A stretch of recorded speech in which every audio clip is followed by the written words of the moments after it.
Almir Chagas Vilela, bacharel em Direito, formado pela Federal, delegado de polícia, professor na Universidade Federal do Paraná, nosso símbolo maior, e da Escola Superior de Polícia Civil, pós-graduado com mestrado na Federal, especialização em modernização administrativa na Fundação Getúlio Vargas e secretário de Planejamento do curso especial da Escola Superior de Guerra e no exterior. Almir, dá para você dissertar um pouquinho para frente? Como é que entrou na polícia? Bem, inicialmente a minha vida profissional principiou-se no ano de 1952, quando, a convite do então diretor da Guarda Civil do Paraná, eu assumi uma função de secretário da unidade. Posteriormente, por uma questão de vocação, eu prestei concurso para delegado de polícia. Fazia direito nessa época? Já havia concluído o curso de Direito. E tive a grande felicidade inicial de ter como chefe imediato uma figura de Alfredo Pinheiro Júnior, excelente, do qual eu guardo lembranças as mais favoráveis possíveis. E durante toda a vida, a gestão dele, eu continuei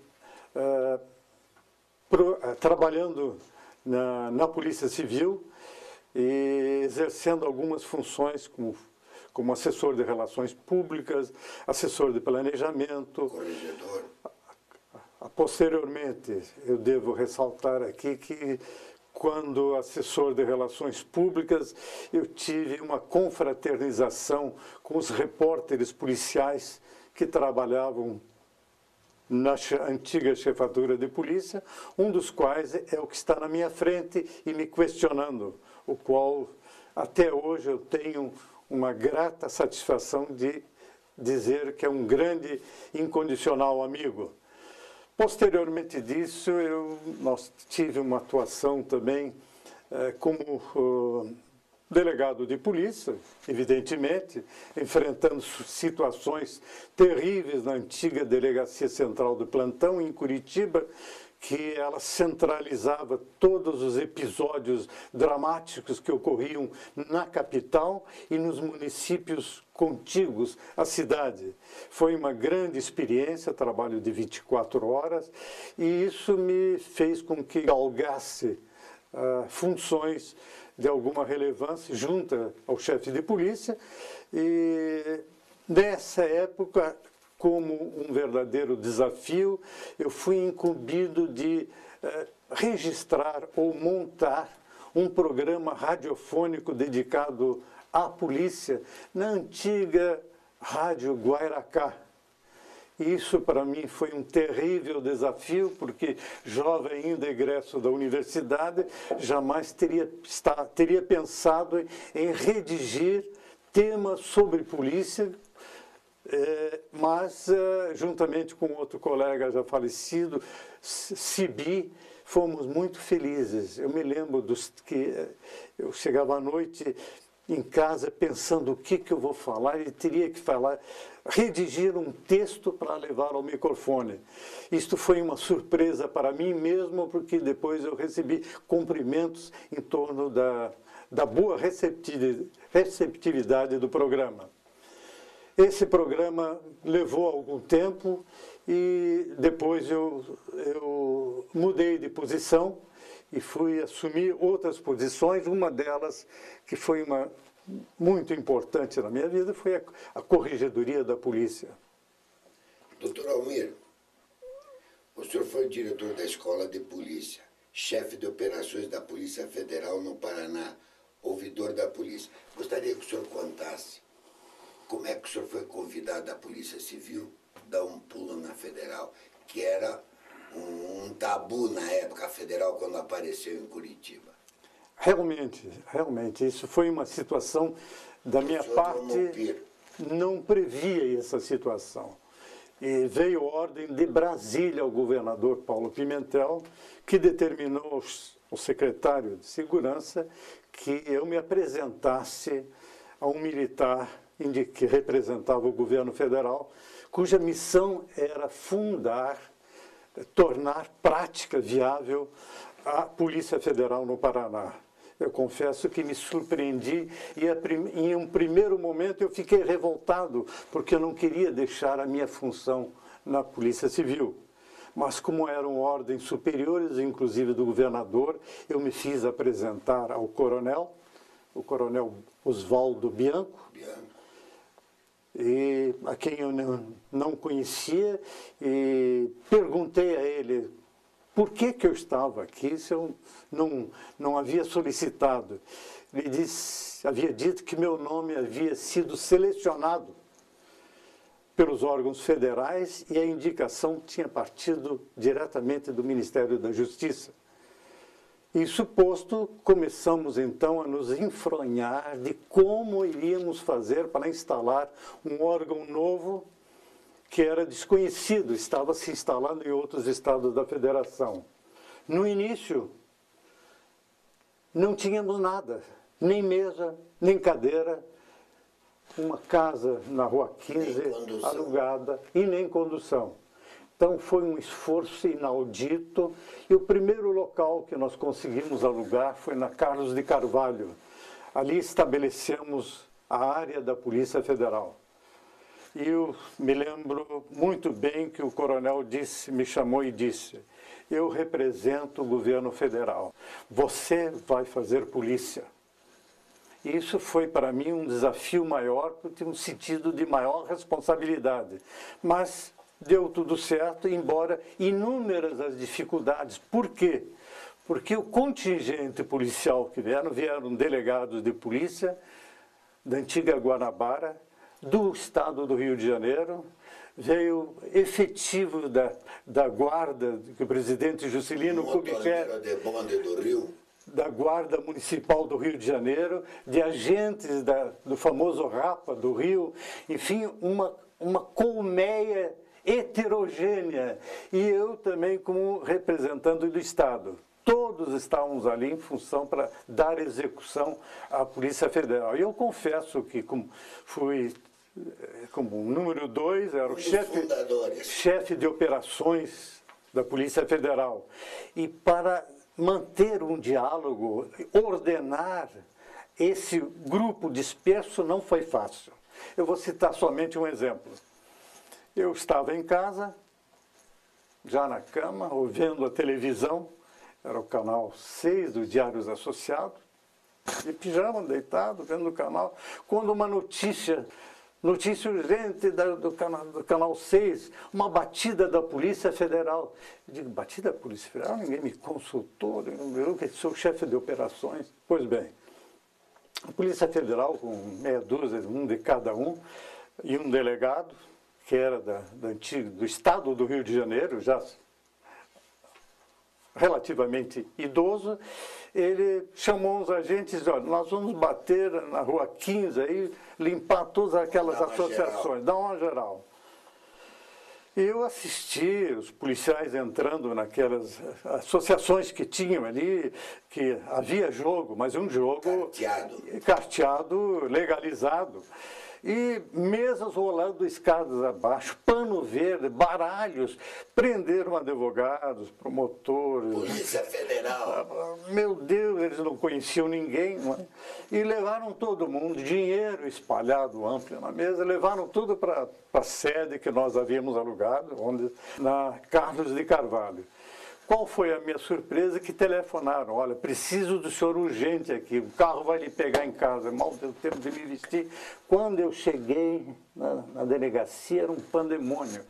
E o delegado não sabia o que fazer. E os agentes ficavam todos perplexos, porque tinha até promotor no meio. Eu tive que, então, com diplomacia, arrumar a situação.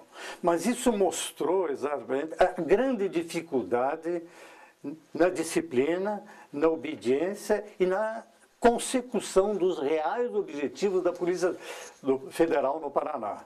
A partir desse lamentável episódio, Nunca mais aconteceu. nunca mais, houve direitinho, foi um exemplo, e eu até interessante, ele já não está entre nós, está em outra dimensão, mas ele tinha uma característica pessoal muito engraçada, se não interessante, que ele usava um chapéu gelô, usava bengala, polainas brancas, e usava camisa com aquela colarinho que se fixava como na época da Primeira República, no final do Império.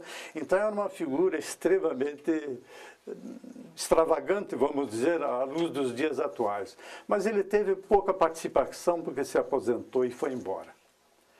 Mas após isso, depois de Quem é a figura? 3 anos, eu não lembro o nome dele, depois de 3 anos e meio na Polícia Federal, o secretário que foi nomeado de segurança pediu ao governador que me recolhesse da Polícia Federal, que eu ia trabalhar com ele.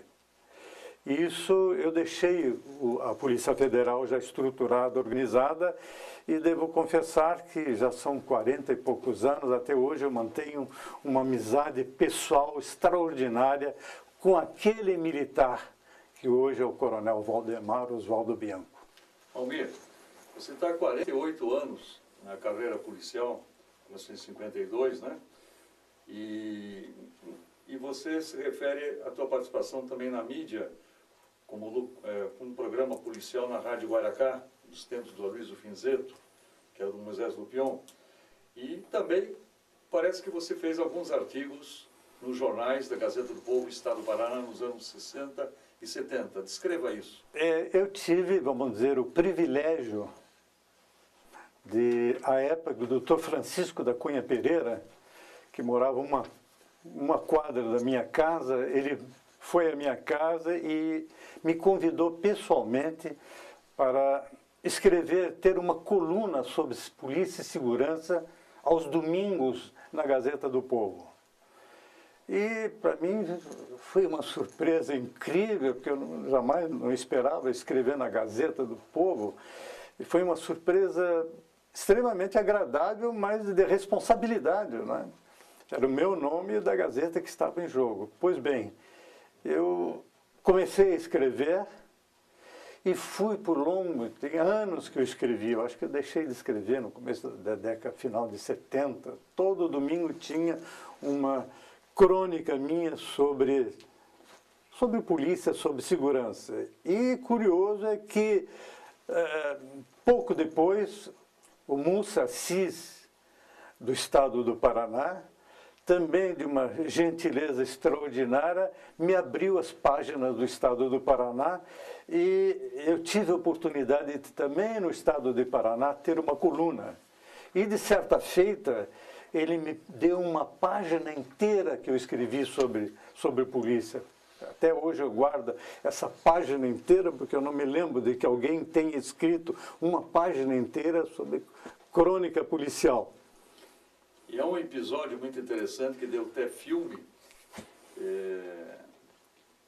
motivo para o filme, a chamada Guerra do Pente, para a Praça Tiradentes, nos anos 50, e que você foi uma testemunha ocular dessa ocorrência. Sim, é verdade. Por certo, isso é uma lembrança memorável. Eu, delegado muito novo, até certo ponto despreparado profissionalmente, porque eu não tive escola de polícia, saí da universidade, fiz o concurso, fui nomeado. Depois eu gostaria de expor essa questão da profissionalização. Me chamaram, Pinheiro me chamou no gabinete: Almir, você pega um grupo de delegado e vai lá para a Boca Maldita, que está pegando fogo lá. E realmente eu peguei um grupo de funcionários. Quando chegamos ali na Boca Maldita, aquilo estava um inferno. Uma balbúrdia terrível. Eu, primeiramente, me assustei com aquilo. E, claro, eu estava armado. Tinha um agente meu que estava até com uma submetralhadora de mão. E quando veio para bater mesmo, né, a turba, que realmente é uma turba, esse agente que estava comigo, ele pegou a metralhadora e e disparou. Aquilo me arrepiou, porque se ele baixasse na multidão, meu Deus, seria uma catástrofe. Felizmente, a metralhadora, ela reagiu para cima. Eu mandei imediatamente tirar a metralhadora e que levasse aquele rapaz para lá. Mas dessa lição houve conflito, quebra-quebra, houve polícia, estudantes se meteram. Mas por causa de uma notazinha fiscal. Mas o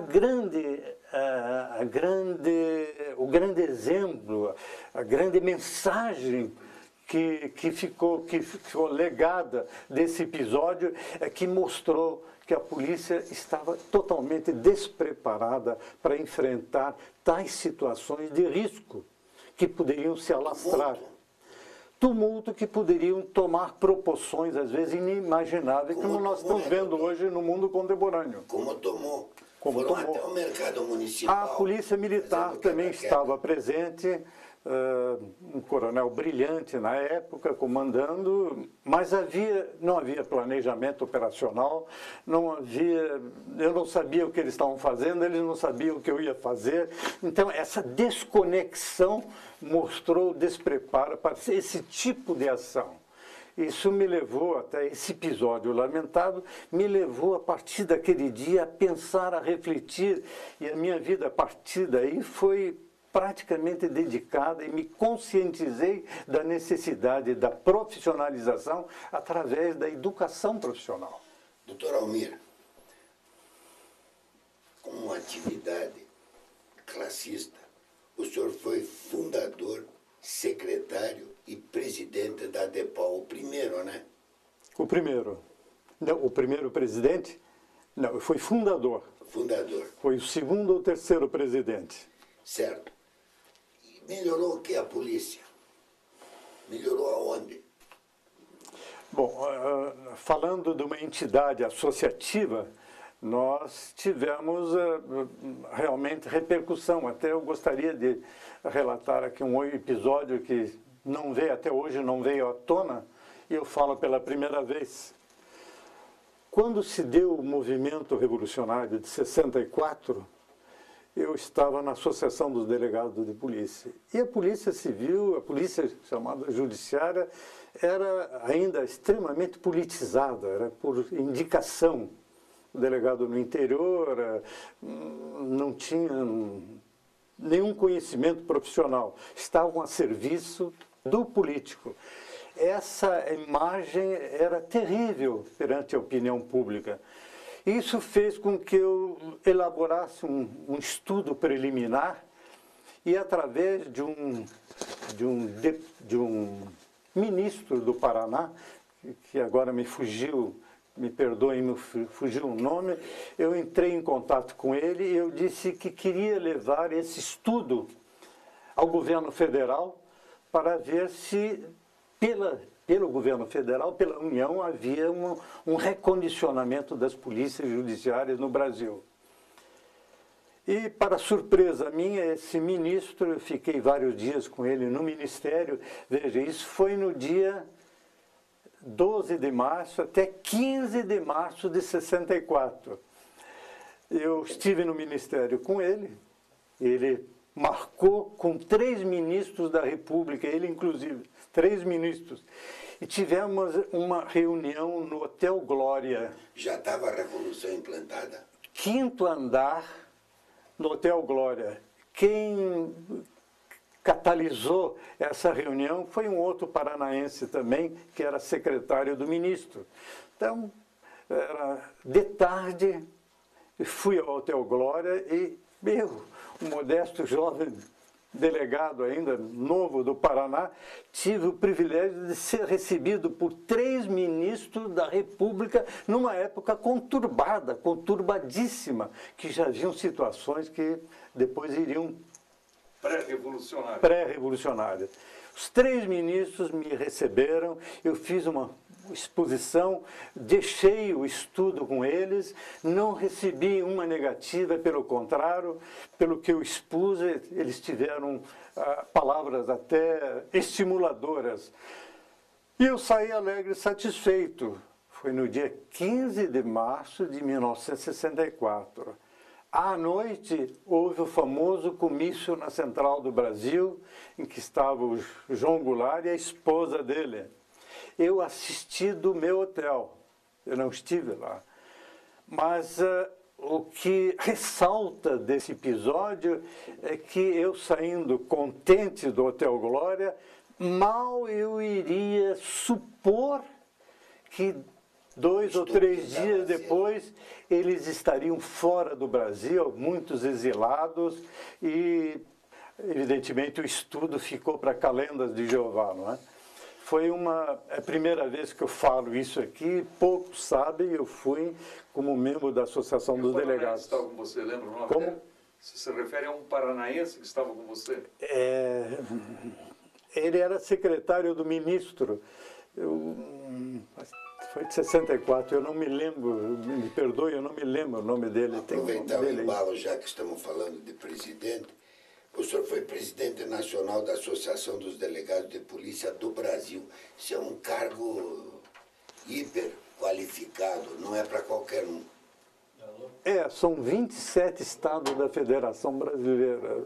E eu não sei se eu tive a honra e ao mesmo tempo o privilégio de ser escolhido para presidir a entidade máter nacional. E eu recebi um apoio imenso, principalmente dos estados do Nordeste. Recebi apoio de outros estados do Sul, principalmente do Rio Grande do Sul. E pela minha atuação nesse período de âmbito nacional, inclusive junto ao Congresso Nacional, eu tive a honra de ser reeleito para um segundo mandato, isso de âmbito nacional. E tive episódios também alegres, memoráveis, que marcaram muito a minha vida nessa atuação como representante nacional dos delegados de polícia. Lembro-me, quando fazia reportagem na área de segurança, eu dizia que gafieira tinha estatuto e polícia não tinha estatuto. Lembrei-me que o senhor elaborou o regulamento da Polícia Civil e com a sua estrutura, deveres e responsabilidades junto nesse estatuto. Sim, é verdade. O primeiro estatuto da Polícia Civil foi de minha lavra e talvez de outros delegados também que trabalharam comigo. Até o estado do Paraná, eu guardo até hoje uma fotografia do momento em que eu entreguei o documento ao secretário de Estado, que levou ao governador, que depois foi transitado na Assembleia Legislativa. Além desse documento, outros que se seguiram também contou com a minha autoria. O último foi o de 2001, que ainda está vigente. Ainda está vigente. A estruturação da Polícia Civil nas unidades, delegacias de polícia, também isso se sucedeu quando eu estava na assessoria de planejamento. E esse decreto que o governador deu, que o senhor conseguiu fazer o símbolo e o distintivo da Polícia Civil? É curioso que, como a Polícia Civil era extremamente politizada, não havia o grau de profissionalização, de vocação para o exercício da função, não havia interesse em saber se tinha símbolo, se tinha cédula de identidade. Carteira, inclusive. Carteira, não tinha. Então, eu tive essa oportunidade de desenhar o símbolo da Polícia Civil, como se vê nos carros hoje, e, inclusive, os distintivos que os delegados usam hoje, quando estão de serviço, e as cédulas de identidade que os identificam, e as demais carreiras também, que eu mandei fazer na Casa da Moeda.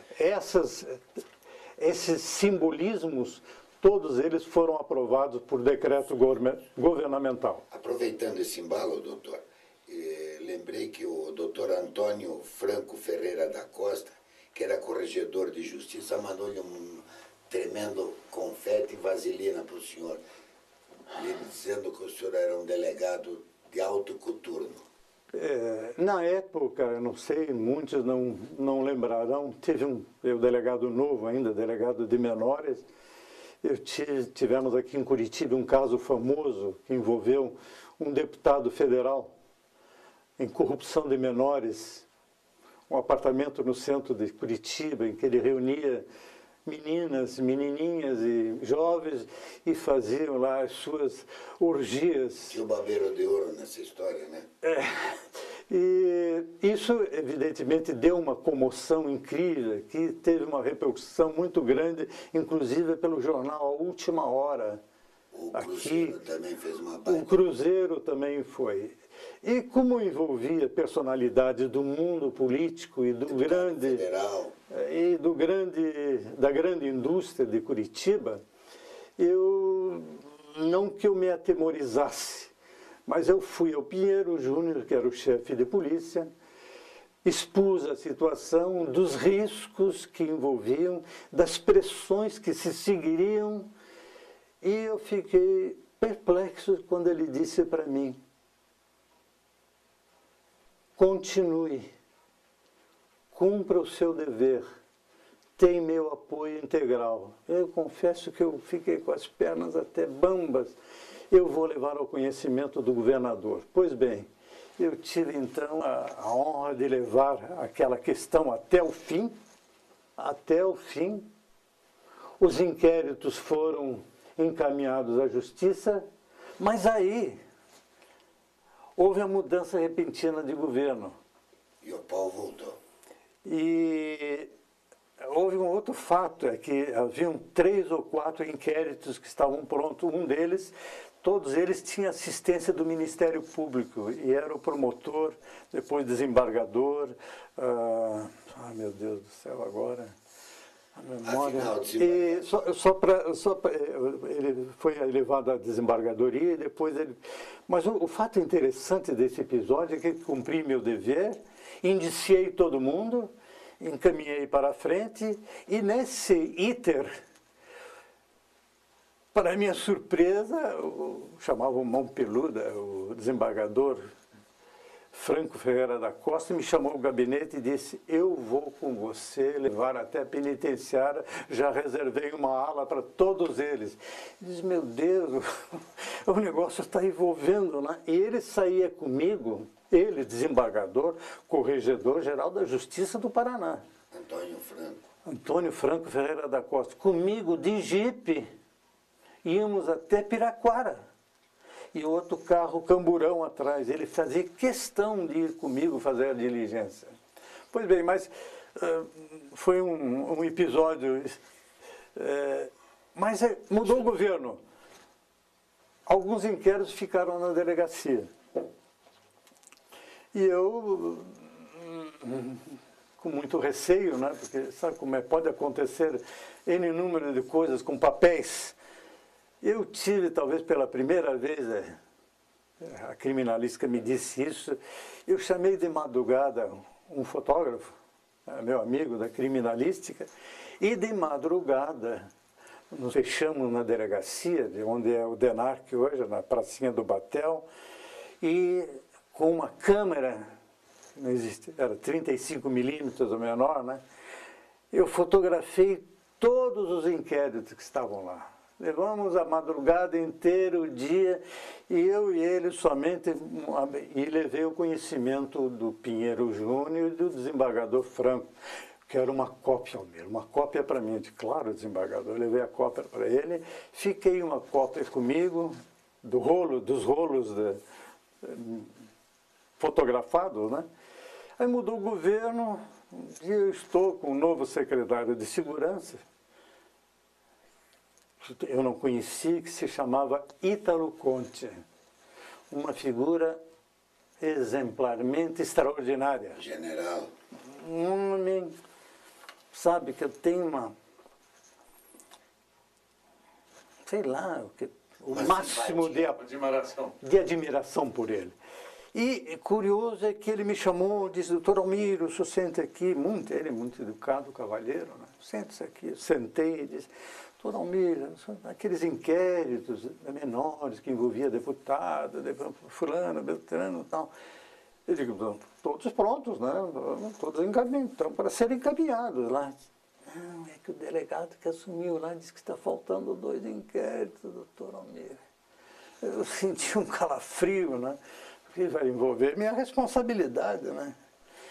Eu me lembro que eu disse para o general, não tem problema que tenha desaparecido. Eu posso reconstituí-lo tantas vezes quanto forem necessárias. Ele disse, como? Como é isso? Eu digo, eu tenho os rolos. Você fotografou? Eu digo, eu tenho todos eles aqui e mais o desembargador tem uma cópia de todos os autos.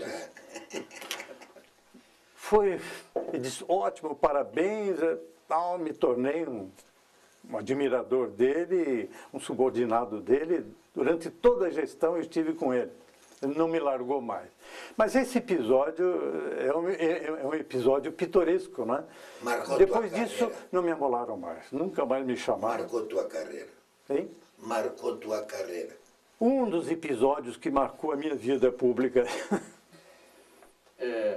Exatamente voltando a esse momento, se refere a Ítalo Conte, a escola de polícia pré-existia precariamente, sem localização definida e seguidamente descontinuada. Torná-la efetiva, permanente e atualizada era incrível e difícil essa busca. Que suporte você teve, por exemplo, compreensível do Ítalo Conte, do Mário Carneiro Porce e Antônio Lopes de Noronha para chegar a essa ideia da Inicialmente, secretário de Segurança para a construção do que você desejava? Inicialmente, essas figuras nominadas são figuras excepcionais, realmente excepcionais. E quando Ítalo, depois daquele episódio, ele granjou uma simpatia que foi mútua, e me levou a trabalhar com ele. Ele disse, olha, a primeira missão que eu vou dar para você, eu quero transformar a chefatura de polícia em secretaria de segurança. Você vai fazer a lei. Eu digo, eu vou fazer a lei. Tem tantos dias, lá bem coisa de militar, tem tantos dias para preparar. Eu de manhã, de tarde, de noite e de madrugada, também tentando redigir o negócio. Bom, montei o esquema, fiz um longo arrazoado justificativo, criando a Secretaria de Segurança Pública no Paraná. Levei a ele, mas nesse meio termo, nós assinamos um convênio com o governo americano do ponto 4, que deram equipamento, deram bolsas de estudo, deram uma assistência total. E nas bolsas de estudo havia uma que eles chamamos VIP, Very Important People. E o Ítalo me chamou e disse, eu tenho uma bolsa de estudo aqui para você. Eu digo, sim, ótimo, para mim é ótimo, muito obrigado. Ele disse, não, mas é para agora. Eu digo, mas agora eu estou com uma filhinha última, está com 4 meses. Quanto tempo? Tem que ficar 6 a 7 meses nos Estados Unidos. Eu não vou deixar minha mulher, a minha filha. Você tem que ir, você tem que ir. Era em inglês. Só eu, parece que não deu para escolher outro. E eu fui para a América. Realmente fiquei 7 meses nos Estados Unidos. Foi um curso realmente ótimo. Mas eu estava lá fazendo o curso e preocupado aqui em saber como é que estava o andamento da lei. Mas durante 6 meses ela ficou tramitando modorrentamente na Assembleia, né? Aí quando eu cheguei, a primeira coisa foi, e a lei, onde é que está? Como é que foi sancionada? Eu disse, não, emendaram a lei. Eu disse, meu Deus, peguei o carro, fui na Assembleia Legislativa, fui ver que tipo de emenda. Trouxe, general, se sancionar isso aqui, o senhor está sem poder nenhum, o senhor não existe. Ele olhou e disse, eu vou falar com o governador já. Foi falar com o governador, e tiraram a emenda e foi sancionada a lei. Era quem? Era Paulo Pimentel. Paulo Pimentel. E nasceu a Secretaria de Segurança Pública do Paraná, né? Através de uma lei que eu tive, talvez, a honra, a escolha do Ítalo Conte para redigi-la.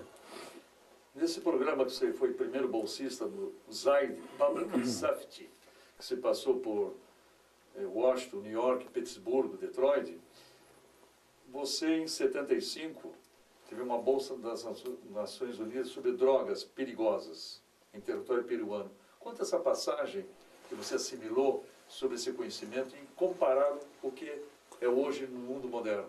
Foi uma experiência também, eu me habilitei, eu não fui indicado, eu me habilitei às Nações Unidas a uma bolsa de estudo sobre drogas perigosas.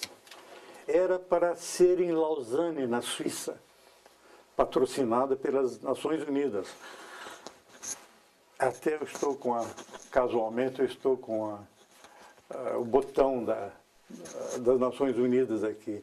E na última hora mudou para Lima, no Peru, onde era realmente a produção de coca, cocaína e tal. Foram 45, 50 dias que eu fiquei em Lima, uma cidade esplendorosa, uma academia de polícia, com um grupo internacional de todo mundo. E do Brasil nós tínhamos dois somente, um da Federal. E foi um curso extremamente proveitoso, porque foi experiência internacional.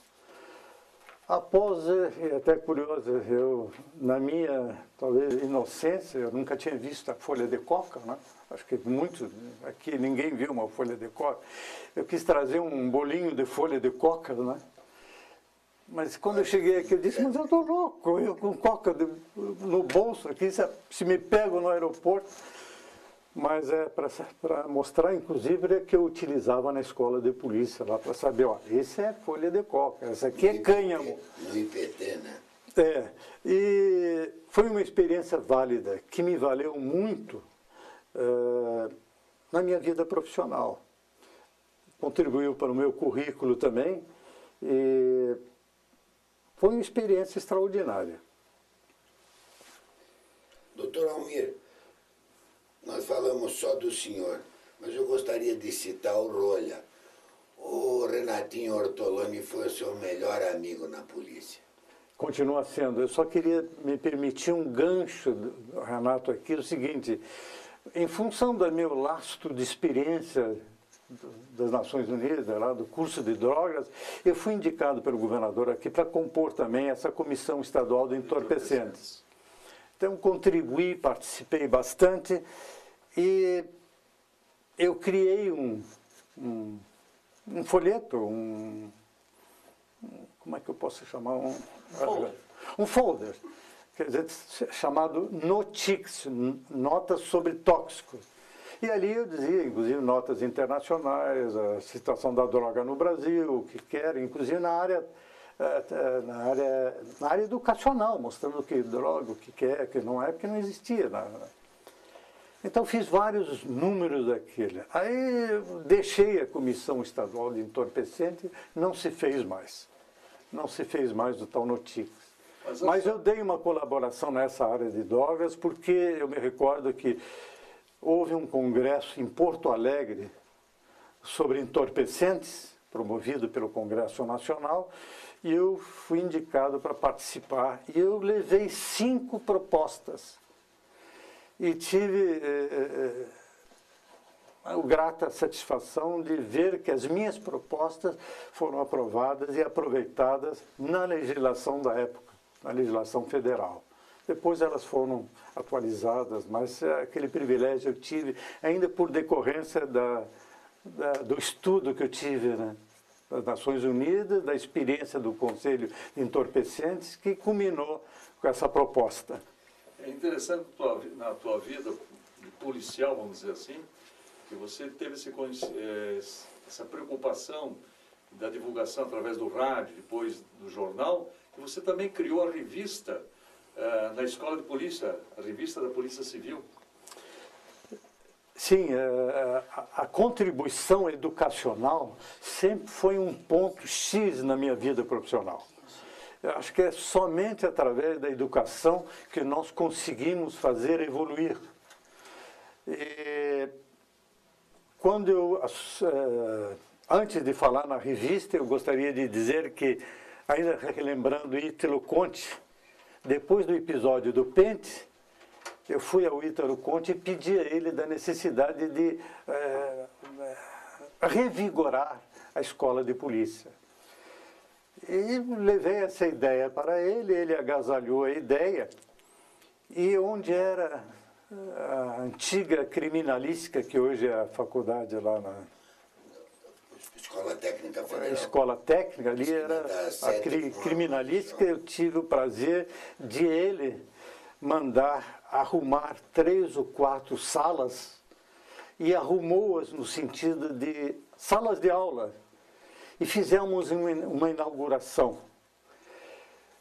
solene e tal. Na descida das escadas, ele me puxa o braço e diz: está satisfeito agora? Eu digo: estou satisfeito e lhe agradeço muito. Mas esse foi o primeiro passo para o outro maior, que era edificar a escola de polícia. Isso foi um terrível desafio, porque não tínhamos nem sede própria, que dirá construir uma escola de polícia. Eu tive também o privilégio de, com amizade com Egon, que era o Departamento de Patrimônio do Estado, e de outro diretor da Emopar, nós fizemos, eu consegui aquela área em Vila Isabel, na Rua Tamoios. Na Rua Tamoios, toda a extensão da meia quadra, e ali era patrimônio do Estado, eles alocaram para que pudéssemos edificar ali a escola de polícia. Mas eu não tinha recursos, não havia previsão orçamentária, só havia o meu interesse e a minha vontade. Tínhamos que contratar um arquiteto para fazer um projeto específico, e isso levaria tempo, teríamos que fazer licitação, etc, etc. Eu resolvi cortar o caminho. De que maneira? Como eu tinha sido presidente da entidade nacional, eu tinha amizade em todos os estados brasileiros. E em Fortaleza, no Ceará, havia sido inaugurada uma escola de polícia. Eu sabia disso. E tinha visto a fotografia dela. Imediatamente eu fiz um ofício expositivo ao secretário de Segurança, o delegado, presidente da nossa associação lá, se ele me mandaria os projetos da Escola de Polícia do Ceará, que eu teria condições de aproveitá-los aqui, que era um terreno e tal. Poucos dias depois, pela Cruzeiro do Sul, na época, recebo um pacotão enorme. Era o projeto hidráulico, elétrico, estrutural. Isso só deu para fazer uma pequena alteração, onde eu aproveitei o terreno e fizemos o estande de tiro ali embaixo, onde o Torrequião ia fazer o treinamento quando eu era diretor da escola. Só matar essa charada. Deixa eu só concluir aqui.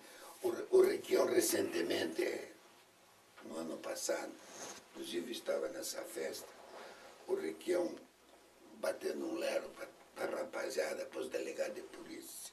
Eu quero fazer um adendo. Quero usar as palavras do Requião. Roberto Requião disse, entre outras lisonjeiras palavras, ele disse: o Almir é sério, duro e absolutamente incorruptível. Coisa que é avaliado por 350 pessoas que estavam ali na festa. O Almir Vilela é um dos exemplos da Polícia Civil, não é vaselina nem confete, eu acho que ele não precisa disso. Mas sempre foi o homem que causava inveja a todos os colegas, porque ele sempre foi um cara de linha, um cara decente. Olha, surpresa, eu fiquei estático quando no meio do salão, ele usando da palavra, vira-se para mim com aquela maneira dele, você estava lá, Chaim, você ouviu. Eu fiquei perplexo, porque eu jamais pensaria que o Requião, um governador, viesse dizer isso a meu respeito, né? O que para mim foi realmente a palavra essa, lisonjeira.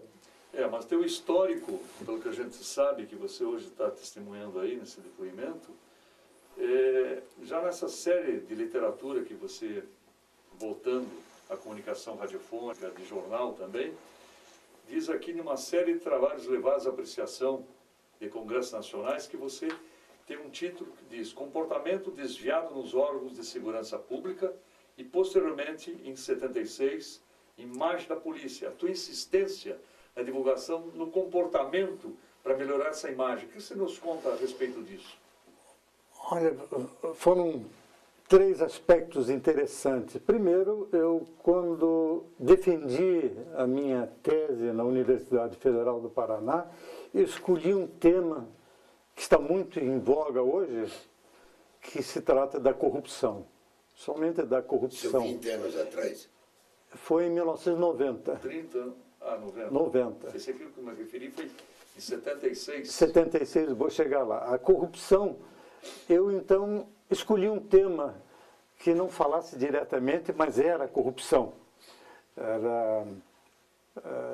acabei de ler agora, título da minha tese, meu Deus do céu, agora deu um... Comportamento desviado nos órgãos... Mas de segurança pública. dá licença, 500 páginas. dá licença, Almino, mas nessa época a corrupção era uma garrafa de cerveja, um litro de uísque. Hoje em dia a corrupção está em nível desproporcional. Ela tinha um grau de intensidade também. Ela tinha um grau de intensidade também.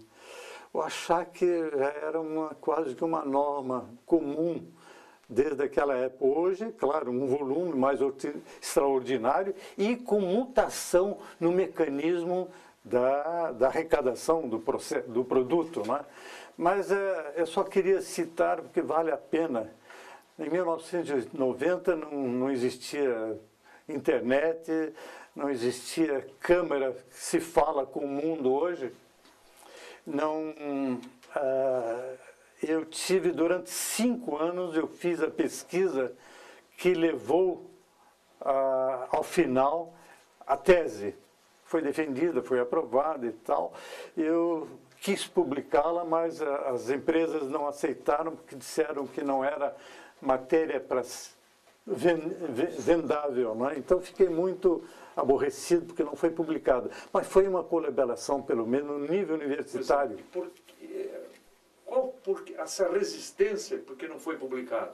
Esses 2 compêndios tão importantes. Porque me disseram que não era matéria vendável, não era comercial, era muito técnico. Hoje não seria. Mas na época, extremamente social, né? Sim, claro. Quanto a essa imagem da polícia, eu fiz com estudantes da Federal, né? Da Federal.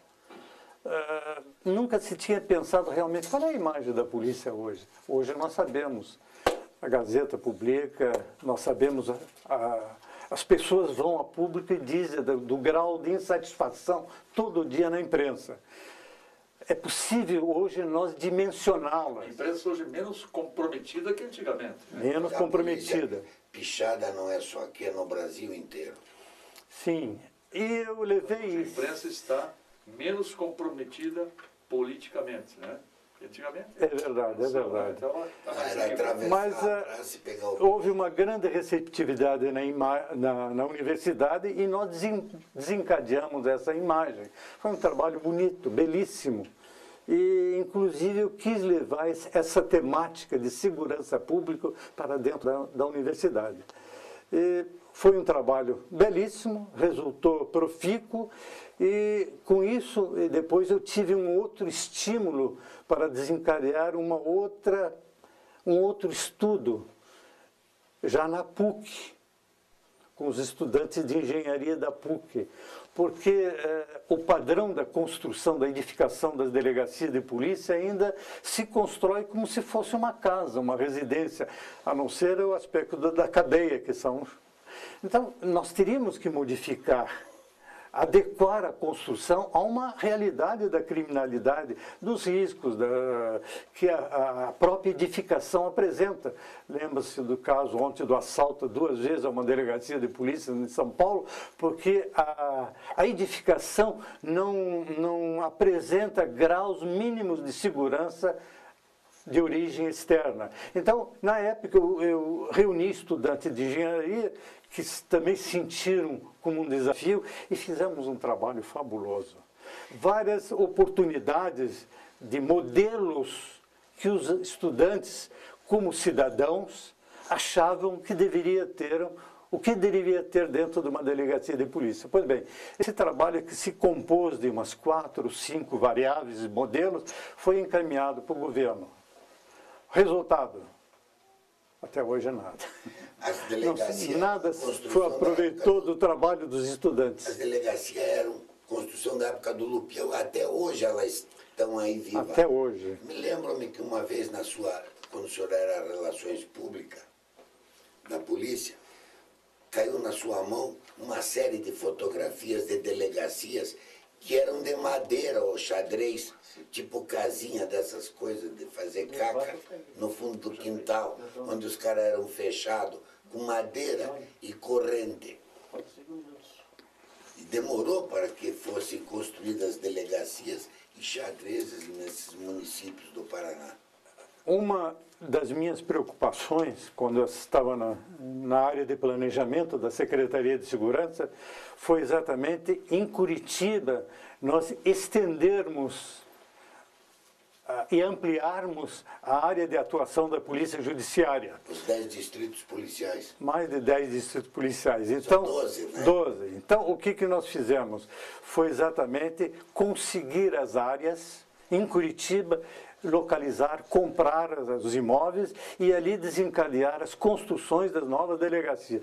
Todas essas delegacias de Curitiba, quase todas elas, todas, menos duas que já existiam, fui eu que as construí. Realmente fui eu que elaborar o projeto, conquistar o terreno. Mas dentro disso, eu planejei primeiro o ciclo das delegacias. Como Curitiba crescia, eu no planejamento eu tinha já mais ou menos planejado um segundo círculo de delegacias e um terceiro que seria juntas à fronteira com os municípios limítrofes. Na época, se não me engano. Até hoje, o segundo círculo e o terceiro círculo não saiu. Ficaram só nas duas. Eu saí do planejamento e não tomaram conta. Agora eu gostaria, se me... há um episódio nisso que vale a pena, com perdão das jovens aqui. Quando foi para construirmos a delegacia do Cajuru ali, naquela área onde está lá, era uma área estratégica policialmente falando. Então ali eram uns 4 ou 5 casas de lupanares. A Otília estava ali. E eu fui procurá-las. É verdade, não pode. Elas eram idosas, eu fui procurá-las porque alguém tinha me dito, olha, elas estão cansadas, parece que querem vender aquilo. Eu disse, é agora. Eu fui lá conversar com elas. E ela me recebeu, uma delas, não me lembro qual, me recebeu bem, me tratou cavalheirescamente.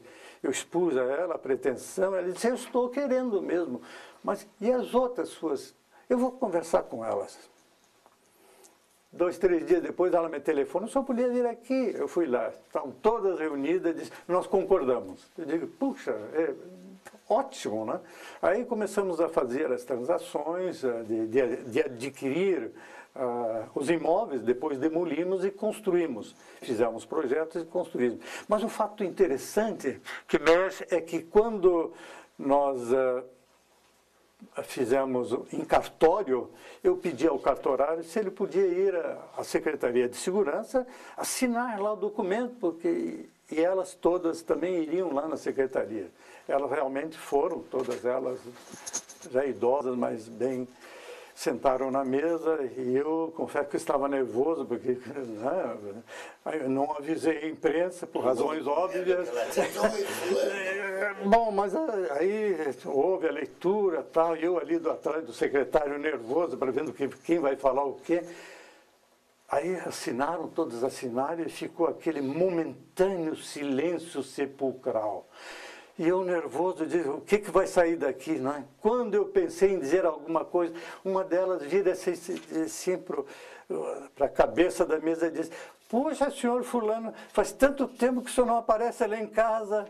Aí foi uma gargalhada geral, não é? E terminou assim a assinatura do contrato dos imóveis que depois se transformaram na delegacia do Cajuru. Lembrando aquele fato do Hotel Glória, no Rio de Janeiro, em 64, era o pretestado Taborda Ribas. Foi ele que realmente, ele que foi o catalisador para a reunião. É o Tatinho? É o Tatinho. Tatinho. Turfista ele. Eu queria 2 lembranças suas, nesse final de depoimento, de 2 governadores que você teve passagem e reconheceu alguns méritos, Ney Braga e Jaime Canet. Ora, primeiro, o Ney Braga foi um excelente chefe de polícia. E como conhecedor profundo da área, inteligente, Foi chefe de polícia. foi chefe de polícia e ele era avançado, sabe? Mesmo sendo militar, ele era avançado nessa área. Depois, como governador, e com Ítalo Conte, então foi uma época que, eu devo confessar, foi a época áurea da polícia, que ela teve um deslanche incrível, notável.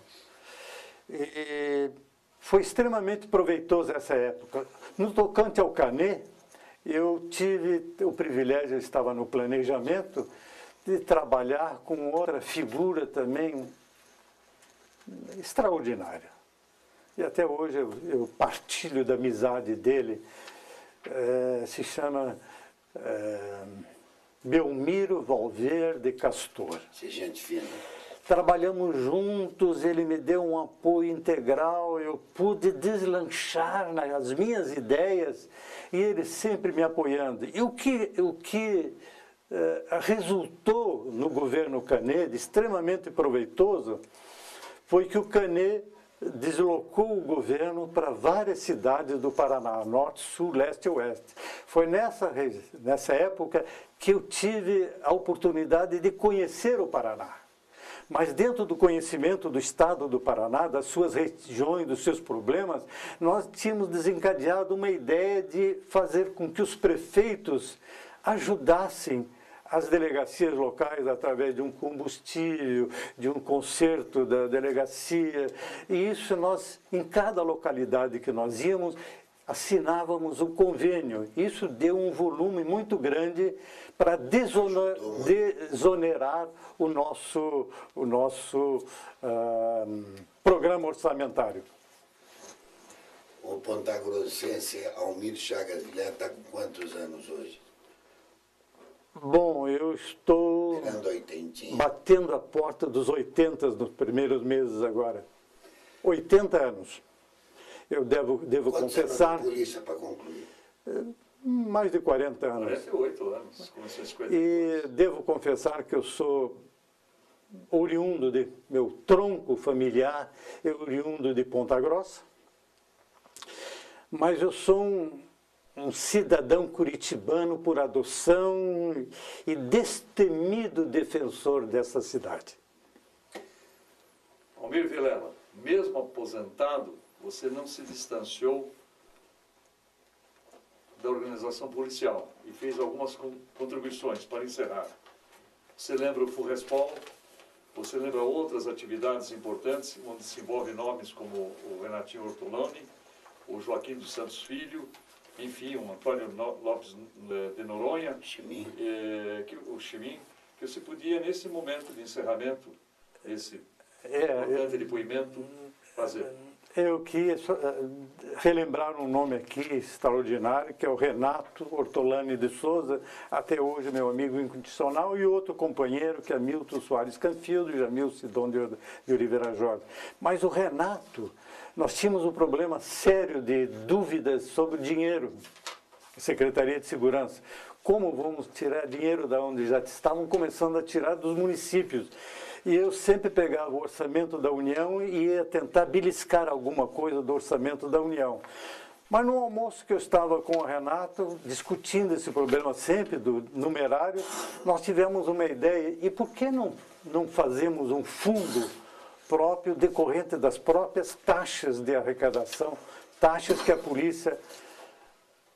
Daquela mesa do almoço nasceu o FUNRESPOL. Esse FUNRESPOL... devemos grande parte ao Joaquim dos Santos Filhos. E outra coisa, fui percorrendo o Brasil vendendo essa ideia do FUNRESPOL.